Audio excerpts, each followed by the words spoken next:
Hi you guys, welcome back to my channel. It is Friday the 17th of January today, and I am officially 39 weeks pregnant today.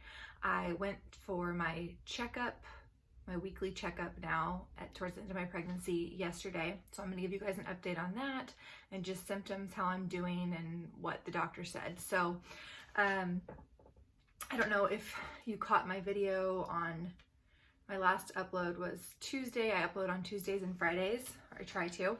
And Tuesday I did a video on castor oil. So I experimented with that last weekend, trying to induce labor, and it did not work and wasn't a pleasant experience. So I won't be trying that ever again. But if you guys click back to my last video, you can watch that and maybe it'll work for you. It's worked for plenty of other people that I've seen online, but it just didn't work for me, or my body or baby was not ready for that yet. So symptoms I wrote down, they're pretty much the same as last week. I'm extremely uncomfortable. I have a lot of pressure and pain down there. It still feels like she's gonna fall out. I pee all the time. I don't know if I said this last week, but I just have complete insomnia. I just feel like I can't sleep. And I think it's also probably partly because of how stressed out I was last week, or this past week, just trying to make her come out by doing the whole castor oil thing. My husband actually just left this morning for a trip back east, and he doesn't come back until Monday afternoon, I think. He was debating on going or not, and I was hoping that the castor oil would do the trick and I would have her before he left, so we don't have to worry about him not making it back from the East Coast if I go into labor this weekend, or if she does come early. I think that's just been on my mind so much that I haven't been relaxed. I've just been stressed out about it. And maybe that's why the castor oil didn't work, or maybe that's why I'm not going into labor. I don't know. Maybe I need to go to the Woodhouse day spa for the third time this month and get another prenatal massage. I need to just relax. It's hard to not think about it though, especially when you get to the end. And I know how difficult my life is gonna be when I have two babies every single day, as in JJ, my toddler, and then Collins, my newborn. But you just get to this point and you're so uncomfortable that you just want to get the baby out. And I forgot about that from my last pregnancy, but that's where I'm at right now. So I'm hoping to just kind of make myself relax, take a few deep breaths this weekend, and just maybe get the process going. I did, in taking, I don't know if it was just taking the castor oil or just how my body is naturally going this pregnancy, I lost a ton of my mucus plug within the last week. And that didn't happen my first pregnancy. So that is something new for me. Also, I have lost a ton of hair, and I mean, I have a ton of hair, so I can afford to lose some of it. But I remember with JJ, I didn't lose a bunch of my hair until I was about 6 to 8 months postpartum. So he was, 6 or 8 months old, and then I started just shedding all over the house. It was disgusting. I felt like, I would find it on the stairs or on my clothes or JJ's or Joey's or all over the bathroom counter or floors or in the shower. It's just gross, and it was everywhere. Well, that's already happening right now, which is different. And I don't know if it's because I'm having a girl or hormones are different this time. I'm not sure, but it's happening right now, and we'll see if it happens after I have her as well. I think that's it as far as symptoms and whatnot. I just put down that I need to relax because I've been so stressed out. And now that Joey left around 4 a.m. this morning, and now that he's gone and it is what it is, maybe I can just be at peace with it and leave it up to God, and we'll see what happens. Okay, so yesterday I went in for my 39-week appointment, and I was, instead of 2 centimeters like last week, I was 3 centimeters dilated this week, and still 40% effaced, just like last week. So that's the update on that. She did sweep my membranes to try and get the process going a little bit more. It doesn't always work. Some people, if you read about it online, some people get their membranes swept and then a few hours later they go into labor, and that's what Joey and I were hoping for, but of course my body doesn't work like that because he was still home last night. And if I would have had the baby last night or early this morning, he clearly wouldn't have gone, but we're just not ready. So a lot of people, though, I have heard it works for within, if not the same day, then within 24 or 48 hours of getting your membranes, you're getting the membrane sweep. But when they tried to do it, it didn't hurt as bad yesterday, and I think that was because I was already dilated. When I was pregnant with JJ, I think I've said this before in a different video, they tried to do the sweep and I was just so closed up. It just felt, it was so painful. She tried to do it twice for me with JJ at my last 2 checkups, I think like 39 weeks and 40 weeks pregnant. And then I finally got induced around 41 weeks with him. So I was talking with my doctor yesterday. She said that, so my due date is actually next Friday, a week from today.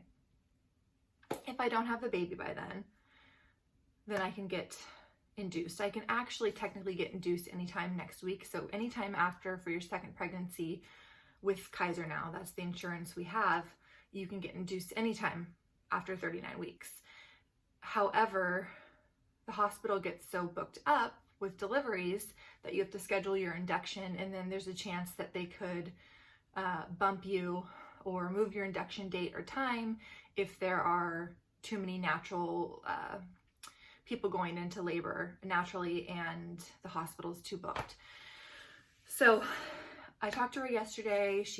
My doctor called labor and delivery for me, and we have the 29th booked right now for my induction in Walnut Creek. For this induction, she said if I'm still, when I go in next week, sorry, it's hard to explain all this. I'm going to go in next Thursday for my final appointment because I'll be 40 weeks next Friday. So I'll go in next Thursday if I'm still pregnant.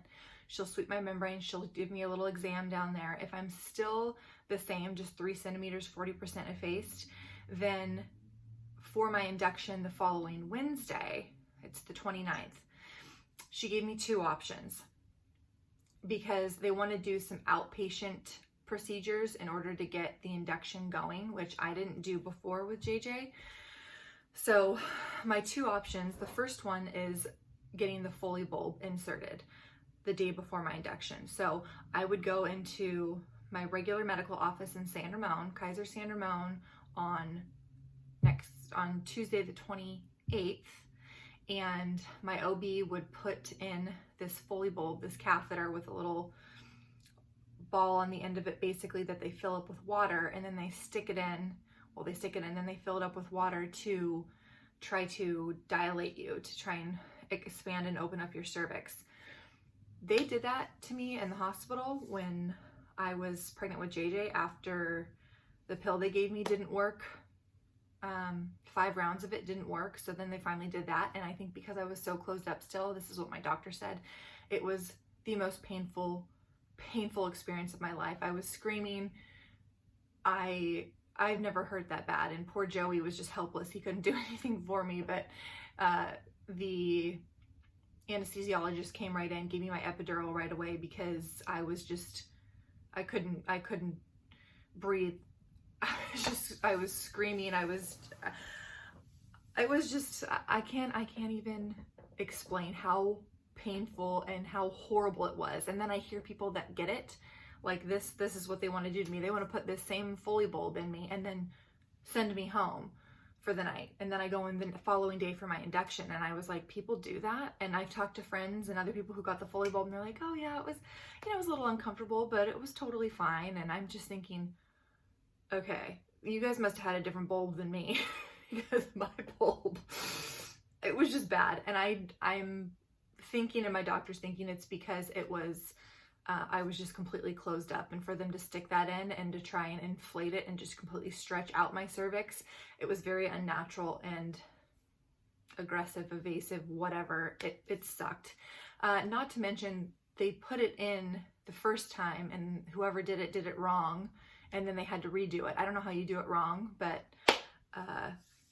it was a horrible experience. And that was after I was already in the hospital for 2 days and did 5 rounds of this other medicine that didn't work. So I had it by then with JJ. Anyways, first option, the Foley bulb, the day before my induction. I would go in the following morning, the 29th, and they would start the procedure with Pitocin or whatever else for my medicine. They would start the procedure and get the induction going.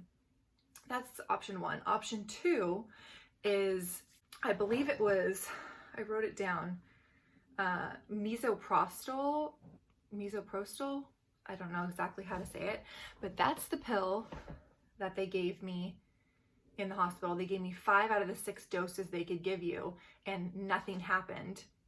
I had contractions and whatnot, but not ones that were super painful or that I could feel, because again, I wasn't dilated, I wasn't effaced, there was nothing going on for my first pregnancy. And so after 5 rounds of it and nothing happening, and 2 days later, they decided to put the Foley bulb in me.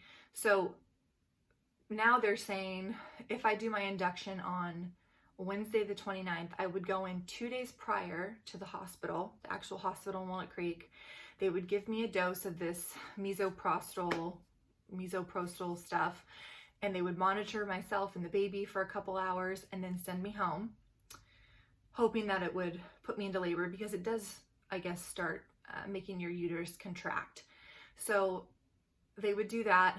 If nothing happens that night, I come back the next morning, they do the same thing. They give me another dose, they monitor me and the baby for a little bit, and then send me home again. And if nothing happens, I don't go into labor naturally that night, then I come in on Wednesday the 29th, and then that's when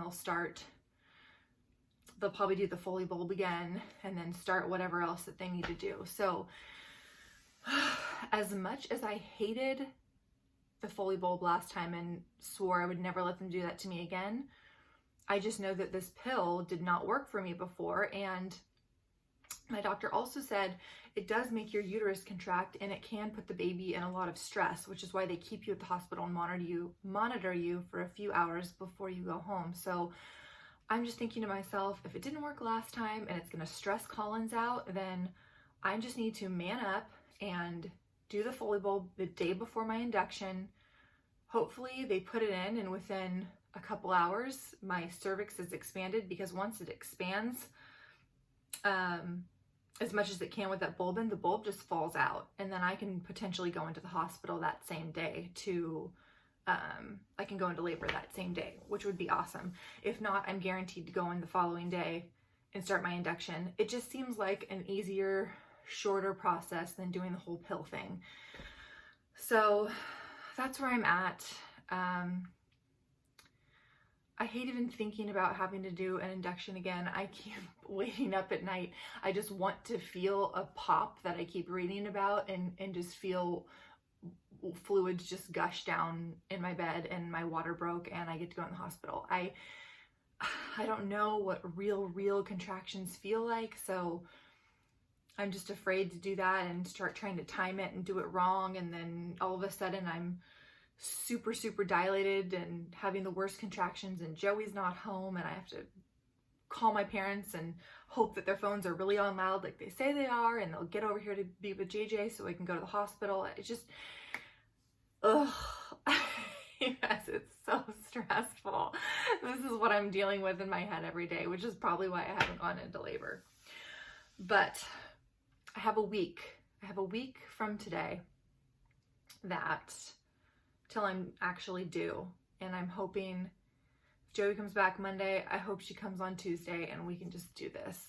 But that's where I'm at. That's my update. I just need to relax. So write positive comments below, or good thoughts, good vibes, whatever it is. If you have a great experience of having your baby within the 39 week of pregnancy, I want to hear about it. So write me on Instagram about your experience, or you can just comment below. I don't know. I'm ready. I am ready for her. So thank you guys so much for watching. Please don't forget to subscribe to my channel below, give this video a thumbs up, and I will see you next time, hopefully for my labor and delivery vlog. I can't wait to do that, and I can't wait for her to be here. All right, bye you guys.